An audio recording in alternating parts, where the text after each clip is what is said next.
ठीक आहे बघा, मागच्या प्रश्नातलाच हा प्रश्न होता की एका कोणाचा टी मधला प्रश्न आहे हा. एका कोणाचा कोटिकोण 35 अंश मापाचा आहे, तर पूरक कोणाचे माप किती? आता या ठिकाणी बघा मित्रांनो, कोटिकोणांच्या मापाची बेरीज असते 90 अंश. तो कोण जो आहे तो कोण माहीत नाही आपल्याला. एक कोण जो आहे तो कोण माहीत नाही, तो एक्स कोण, बरोबर. म्हणून काय इथे दोन्ही कोटिकोणाची मापाची बेरीज 90 अंश असते. मग एक एक्स आहे, एक 35 आहे, तर दोन्हींच्या कोटिकोणाची मापाची 90 अंश असते.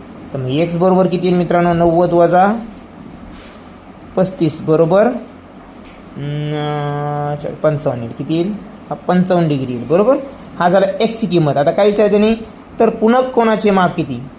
आता कोण आणि पूरक कोणाच्या मापांची बेरीज असते 180. किती असते? 180. मग एक कोण आणि त्याचा पूरक कोण जो दुसरा जो कोण आहे, ते दोन्ही कोणाच्या मापाची बेरीज 180.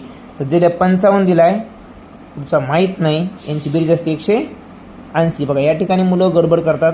एका कोणाचा कोटिकोण 35 अंश मापाचा आहे, तर पूरक कोणाचे माप किती आहे की नाही. तर याचं उत्तर काढण्यासाठी आपल्याला 180 पूरक कोणाची मापाची बेरीज माहीत असते. पूरक कोणाची मापाची बेरीज मुलं काय करतात, 180 वजा 35 बरोबर 155 उत्तर. पण या ठिकाणी काय विचारले, कोणाचा कोटिकोण 35 अंश मापाचा आहे, बरोबर. म्हणून अगोदर त्या जो कोण आहे 90 मधून 35 वजा करून ते कोण काढून घ्या, आणि तो कोण 180 मधून वजा करायचा आपल्याला, आपलं उत्तर येऊन जाईल. म्हणजे काय करायचं आहे बघा, या ठिकाणी एक्स काढायचं आपल्याला. परत हे पूरक कोणाचा एक्स आहे, हा हे 180 वजा 55 बरोबर किती येणार आहे?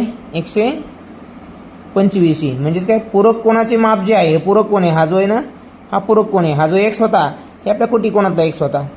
हे पहिलं समीकरणानुसार, हे दुसऱ्या समीकरणानुसार उत्तर.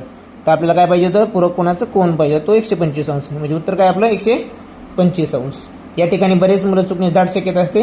ते अशा प्रकारे आपल्याला गणित सोडवायचं आहे. कोटिकोण आणि याचे उलट विचारू शकतात, कधी कधी ते कोटिकोण विचारू शकतात. इथं पूरक कोण विचारलाय.